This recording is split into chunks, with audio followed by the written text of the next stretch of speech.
Thank you, Adeline. And thank you to the other Michael Wong, for such a great opening act and setting the right atmosphere. You want to keep it informal, like a real fireside chat. And and thanks for starting the fire. So, can we have the next slide? So there you go, we got fire. Are you satisfied? So I think the question before us today is, can Singapore be a Marmot community? And if so, then what are the next steps we should take? So Michael here is, of course, almost synonymous with the term of social determinants of health and advocating for health equity for all. So really privileged. And some of you would have heard this talk yesterday. I will first start by asking Sir Michael to elaborate on some of the points that he did not have time to really go in depth. So maybe I will ask a few questions first, and so that the audience have a better understanding of some of the key concepts. So the first concept was this concept of social gradient. And I believe it sort of was discovered or given the name sometime in the 70s, if I'm not mistaken. So maybe you can tell us about this concept in greater depth and why it's so important for us. Thank you, Dr. Wong, for his welcome. He said he's brought me out from behind the curtain. It's quite relevant when I was chatting to WHO people yesterday in Cambodia, and I said, when we began the Commission on Social Determinants of Health, and our first meeting was hosted by President Lagos of Chile, and then we went to India. I met the then Prime Minister Marmot, and I thought, this is all being done with smoke and mirrors. They're going to draw back the curtain. They're going to find out that I'm the Wizard of Oz.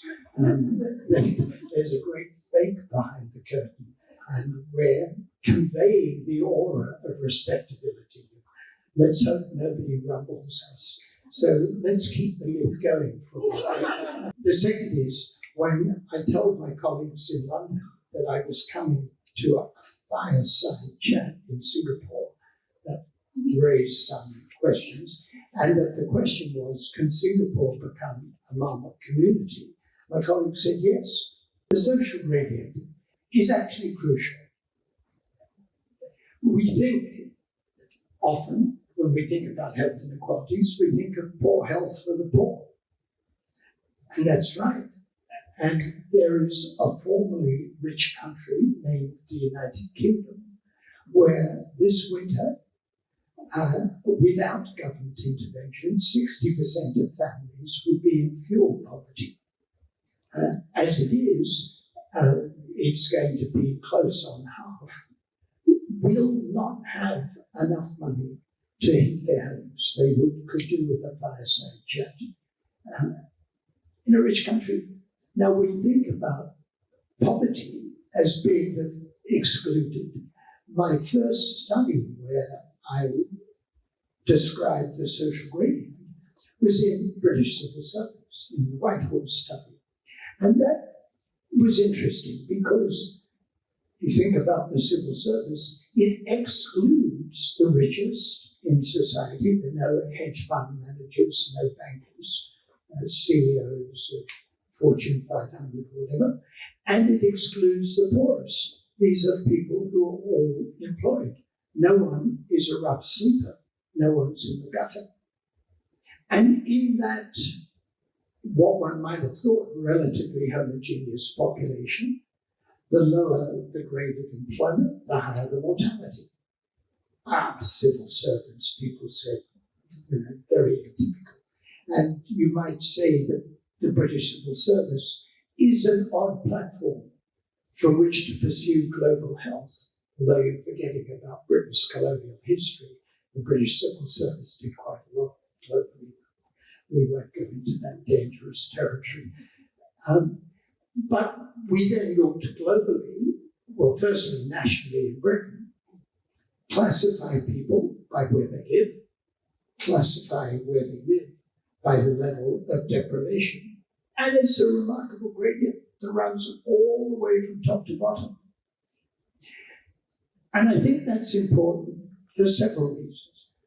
Firstly, as a researcher, it changes the question. Not why is poverty bad for health? And we can all think of reasons why poverty is bad for health. But why is inequality bad for health? Why is it worse for your health to be in the middle of the hierarchy compared with being at the top? Or why is it worse for your health being near the top rather than at the very top? And particularly when I started in Whitehall, there was a rumour going around that it was stressful to be at the top. And I met some fairly senior business people in Hong Kong and looked them in the eye and said, which of you is scrambling to get to the bottom of the heap because you think it'll be less stressful down there? Well, it was a convenient rumour put around by rich people, but of course it's far more stressful to be lower down. And in fact, the gradient tells us that we have to look both at absolute deprivation and relative deprivation. And relative deprivation is a psychosocial concept. I've got less than others. There's less that I can do with my position.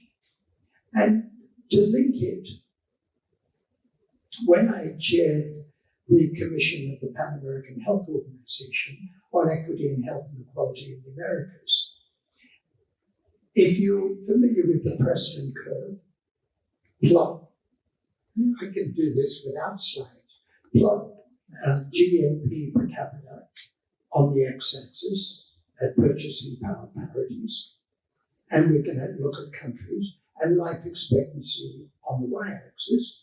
At low levels of national income, there's a steep relation between national income and life expectancy. In the Americas, if Haiti got as rich as Bolivia, it's likely that life expectancy would improve. If Bolivia got as rich as Brazil, it's likely that life expectancy would improve. And Brazil up to Costa Rica. But when you go from Costa Rica at GNP per capita at that time, at $17,000, adjusting for purchasing power, all the way out to the United States at 60,000, there's no relation between national income and life expectancy. Getting richer is not the solution for a country. Once you get up to around that $17,000 per person, it's the social determinants of health that matters. Now, the 17,000 is interesting. To the colleague whose book I signed, in the health gap at the time that I had the figures, I looked at Baltimore. In the poor part of Baltimore, household income, average household income in the Upton Druid area of Baltimore was $17,000, the same as the mean income for Costa Rica. Life expectancy for men in the poor part of Baltimore was 62. In Costa Rica, it's 77. Now, it's the same income because it's adjusted for purchasing power. And yet, it buys you 15 fewer years of life expectancy in Baltimore than it does in Costa Rica. And yet, I've been to that poor part of Baltimore. You're in no doubt that it's poor. But it's not poor in low-income country destitution terms. It's poor in jobs, social disruption, the housing isn't kept up properly, and so on. So the social gradient, that's a long answer to your question, tells us that there's something going on that's not just absolute destitution, not just poverty. It's important for two more reasons. It means that if we want to reduce inequalities in health, we can't focus only on the poor. We've got to look at the whole of society. And the third reason, to my British colleague there, he'll remember that we had, from 2010 on, when we had a financial crisis, we're all in this together. Well, we weren't. Policies that were pursued were to make rich people richer and make poor people poorer. But the gradient does suggest we are all in this together. We're asking people in the middle to care about the poor because it's they too who are affected. So it's not saying be charitable, be altruistic. You've got worse health than you might have had. Were things different? So the gradient does mean we are all in this together, all of us below the very top. And that's fundamental. And wherever we've looked in the world, we see the gradient. I was looking recently at under 5 mortality. Compare India and Sri Lanka. Imagine another one of my slides. So you've got quintiles of income. And in both Sri Lanka and India, the higher the income, the lower the under 5 mortality. And I've had people say, we should really just focus on the poorest of the poor. The under 5 mortality in the best of quintile in India is higher than the under 5 mortality of the worst of quintile in Sri Lanka. Wow. It means if you focus only on the poorest of the poor, you miss the fact that the best of 20% in India are doing really badly.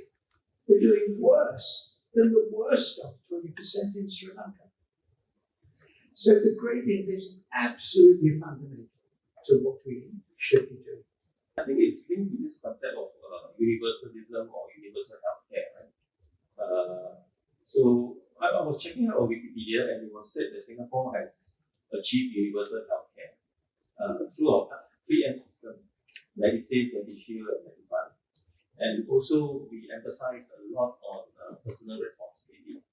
And I heard your talk about personal responsibility yesterday, and this concept of proportionate universalism. Perhaps you can share your insights with people on this aspect. Proportionate universalism. I coined this, as I mentioned yesterday, I think in my talk, I coined this in my 2010 Marmot review for India. And it relates to the gradient, it relates to what I've just been saying, that the classic approach of Anglo-Saxon social policy is you target the worst off. And people say, yeah, why would you spend money where it's not needed? So let's spend it on the most needy. Makes sense, doesn't it? A more Nordic approach is you have universalist policies and you have universal access to healthcare. You have universalist policies. So I was trying to combine the two of them, proportionate universalism. So I said, if you're going to deal with the gradient, you do need universalist policies, but the more deprived people are, the greater the need.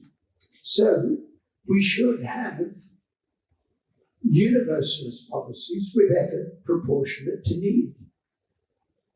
I can just see now, I would put it on a banner, proportionate universalism, invite people to follow me to the barricades. Proportionate universalism. When do we want it? In due course. And you can see why I'm not a politician. I can't see too many people following me to the barricades for that one. I can scarcely remember the name myself.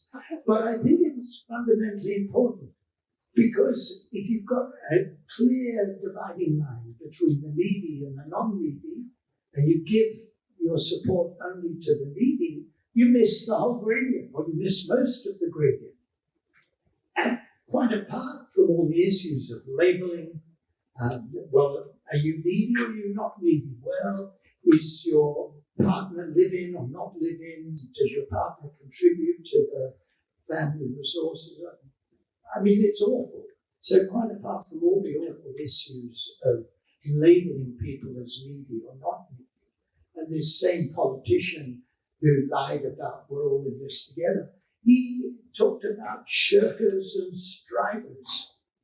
Shirkers and strivers. I thought that language got nailed. In the health gap, I went back to George Bernard Shaw, Pygmalion. And if you remember in Pygmalion, you'll remember from My Fair Lady, when Eliza Doolittle is taken into Professor Henry Higgins' house and her father, Arthur Doolittle, he thinks he can get £10 out of Henry Higgins because he's kidnapped his daughter. And the colonel says, I can assure you that Professor Higgins' intentions towards your daughter are entirely honourable. And Doolittle says, yeah, I believe that, otherwise I'd be asking for £50. And he says, have you no morals, man? And he says, morals? I can't afford them. What is this but middle-class morality? I'm one of the undeserving poor, he says. And then he goes on this great riff about being one of the undeserving poor. And Higgins says, this is so brilliant. If we took this man in hand, within 6 months he could have a pulpit in Wales or a seat in the cabinet. Not me, Governor, says Doolittle. Undeserving poverty is my life. I thought, Shaw nailed this whenever he wrote Pygmalion in 1920 or whatever it is. And by golly, our politicians are talking about the undeserving poor all over again. Well, if the poor are undeserving, we're all undeserving because of the gradient. We just got degrees of undeservingness. So proportionate universalism is absolutely fundamental, I think, to try to take action across the whole of society. And the aphorism is that the health system for the poor is a poor health system. An education system for the poor is a poor education system. And you go to Finland, which has the best educational outcomes in Europe, and you say, can I see one of your private schools, please? No, we don't have any. We've got a universal system that's available to everybody, and people don't opt out into the private sector. We've got and they've got the best performances in PISA scores, the Program of International Student Assessment, in Europe. They have a universal system. And I went to a school, one of my visits to Finland, the Finnish Medical Association said, can we show you a Finnish hospital? And I said, no, I'd like to see a Finnish school. I think that's more interesting to Finnish health. So I met the head teacher and I said, I guess the poor kids get left behind in your universal system. The kids from better backgrounds will flourish in the poor kids. No, she said, we work harder to bring the poor kids up. We've got very mixed backgrounds in our school, but we work harder with the poor kids. I thought, that's proportionate universalism. That's what I'm talking about. So I think it really is fundamental, because otherwise we demonize, we isolate, we label the poor, and we forget I talked about fuel poverty. Without the intervention in Britain, 60% of families would be in fuel poverty this winter. So you're into a universalist system now, like it or not, but it ought to be tailored so you give more help to the most needy. Yeah, so I think in your writings, you put a lot of emphasis on giving the best to the younger ones in the early years. And of course, we know that no matter which society we are in, there's still childhood poverty. And that kind of disadvantage sort of stays with them throughout the life, even as they grow up. So what's your concept of childhood poverty and what do you think we can do about it? Yeah, I mean, firstly, my first recommendation is give every child the best start in life. And we had that with our Global Commission, Equity from the Start. We've had it in our Euro, our PAHO, and most recently our EMRO, the Eastern Mediterranean region, and we've had it in our English reports. Give every child the best start in life. Childhood poverty is really damaging. And it's damaging in two ways. Firstly, the lack of the good input. We know that the poorer parents are, the less likely they are that's what the evidence shows, to read to their children, to play with their children, to sing to their children, to cuddle their children, to talk to their children, to do all that normal stuff, not because they're bad parents, but because they're in poverty, ground down, maybe depressed. Depression, particularly postnatal depression, follows the social gradient. The lower the status, the more greater the likelihood of depression. And statistically, if you look at measures of child performance like vocabulary and cognitive ability at age 3 and at age 5, about half the social gradient can be explained statistically by these parenting inputs. So there is a very clear social gradient in readiness for school at age 5. About half of that gradient can be explained by the lack of parental input. And it takes a village. The understanding is that some of that deficit could be made up by the input from others.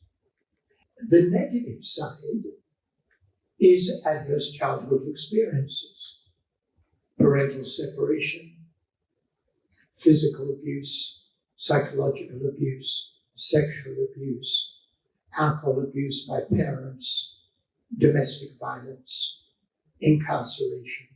These have mental illness in the parents. These adverse childhood experiences follow the social gradient.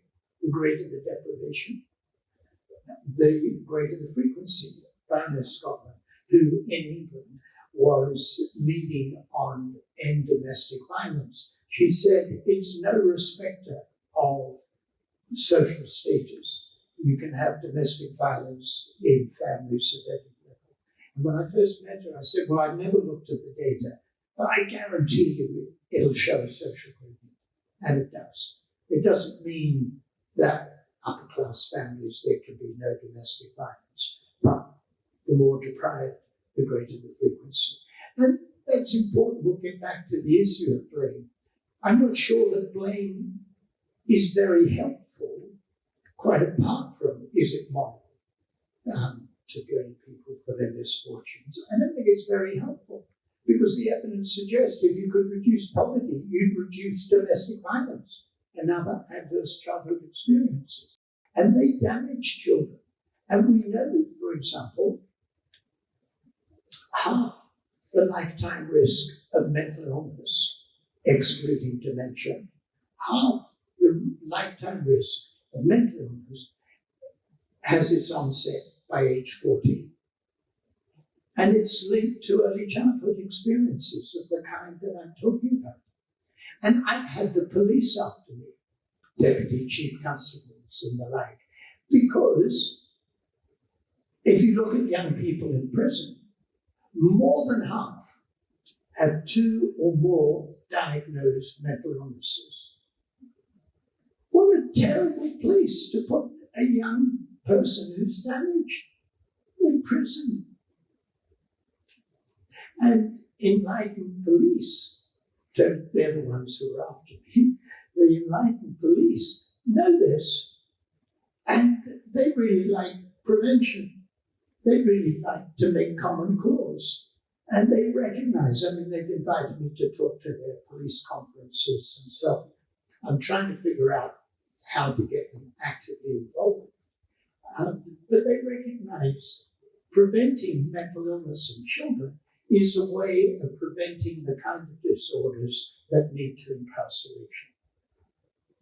Somebody here is from Australia, which in the Northern Territory, the incarceration rate for Indigenous Australians, 2,100 per 100,000, compared to 190 per 100,000 for non-Indigenous. Indigenous Australians make up a quarter of the population of the Northern Territory and make up 90% of the prison population. And more than 70% have mental illness. The blood runs cold. You take damaged young people of colour and you put them in prison. I've been concerned about this. If a young white guy gets drunk and he's driving home, the cop says, "Oh, you naughty boy, next time you do that, I'll tell your parents." And if he's black, he's in prison in no time at all, damaged for the rest of his life. And this all starts in early childhood. And there's potentially two ways to deal with this. One, of course, is to reduce child poverty. And I have it in my presentation yesterday to show you the international differences in child poverty. If I didn't, I'll describe it. But if you look at OECD countries, enormous difference. So thinking about the Western Pacific region, in the Republic of Korea, South Korea, child poverty is 10-11%.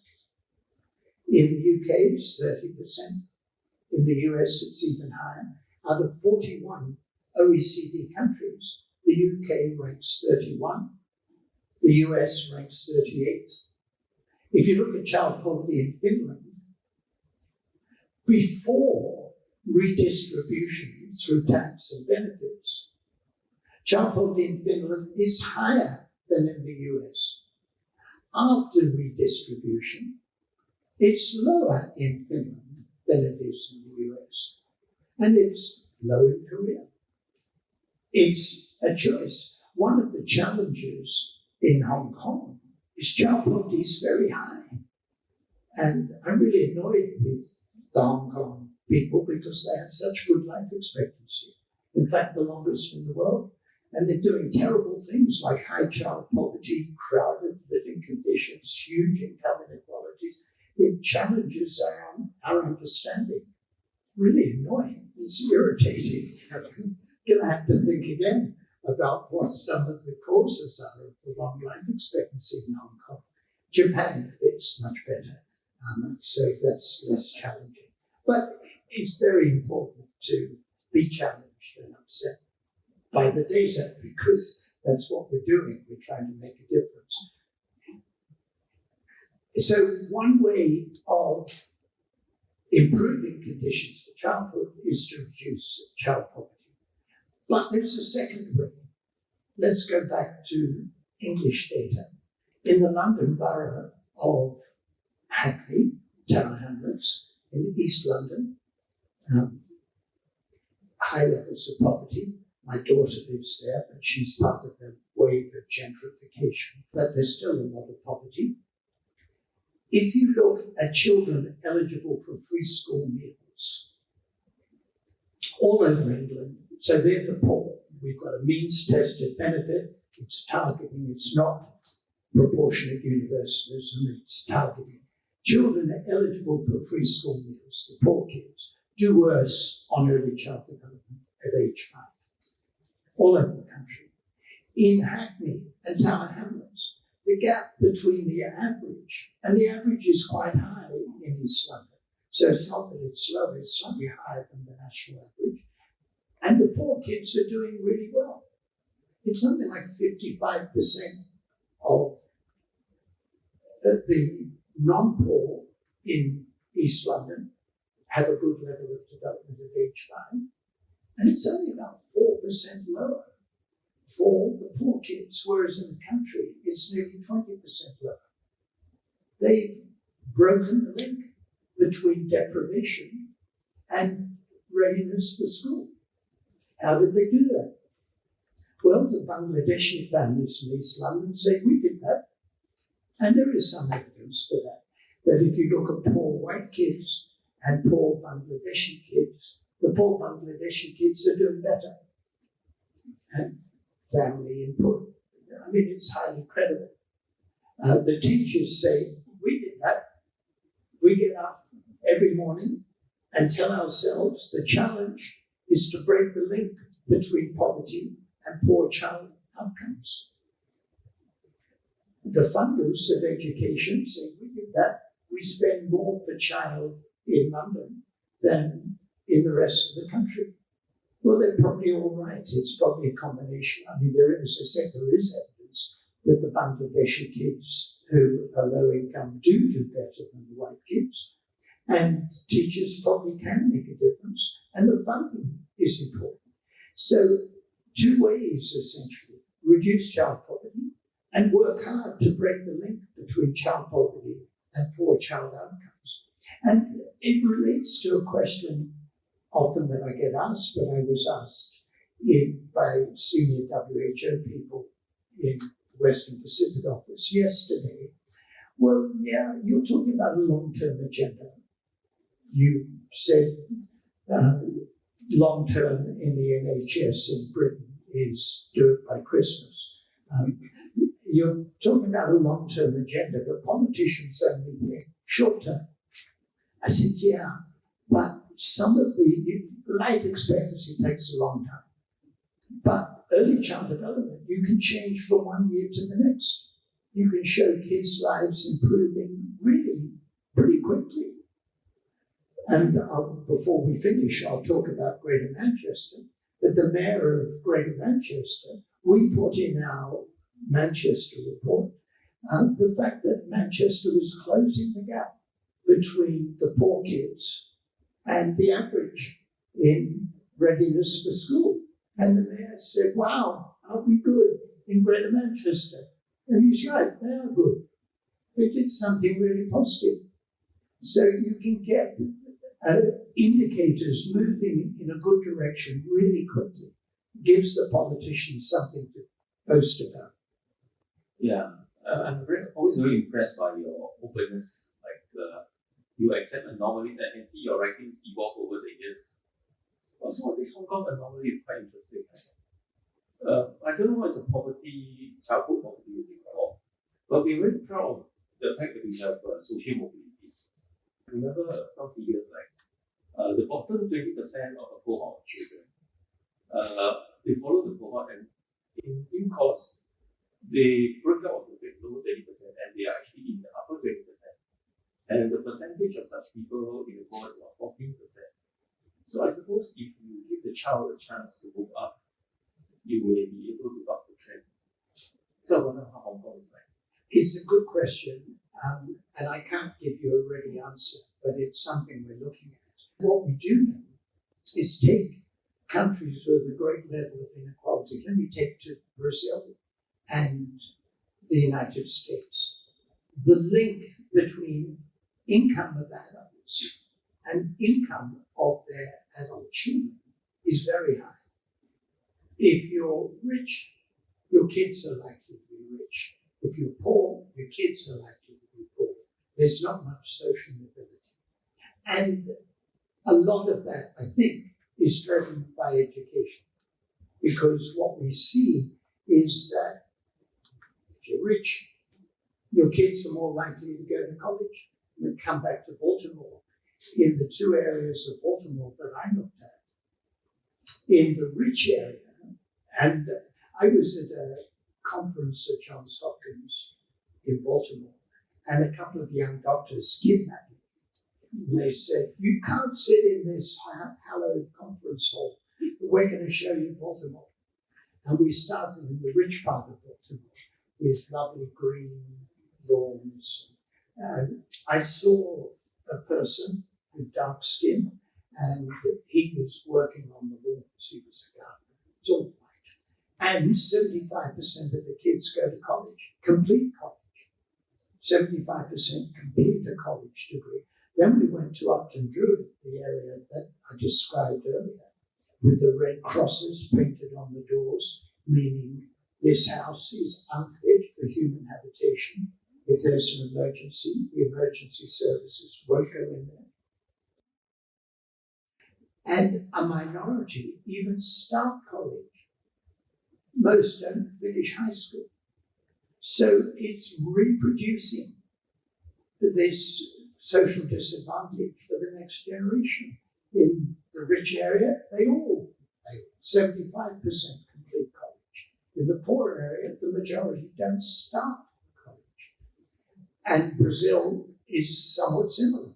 Now, Lula was making changes in Brazil the conditional cash transfer schemes in Brazil, giving cash to poor people, was reducing poverty and keeping kids in school.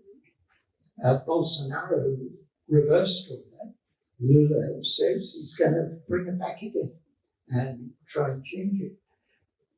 And for reasons that you just said, social mobility is very important, because if poverty is destiny, well, that's very disincentivizing. That means it's a society that doesn't work for me and for my children.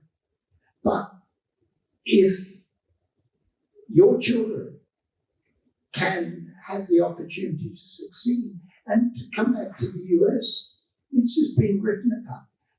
With the decline of the metal bashing, the Rust Belt industries in the Midwest, when people were working in the car industry and they were unionized, they had stable jobs, they could expect that their kids would go to college, and they might even be able to afford a cottage on the lake, a summer cottage. And then those jobs went, and they weren't replaced by anything else. And the likelihood is their kids won't go to college. In fact, we know in the US now, the latest figures that I saw, that there's only a 50-50 chance that children will be better off than their parents. A generation ago, it was a 90-10 chance that children would be better off than their parents. Now it's 50-50. Well, you can imagine why people are really annoyed. Wow. And in Britain, that's why they voted Brexit. In the US, it's why they voted Trump. Because it really wasn't working. Brexit won't help them. Trump didn't help them. So it was an illusion. But it was real dissatisfaction linked to lack of social mobility.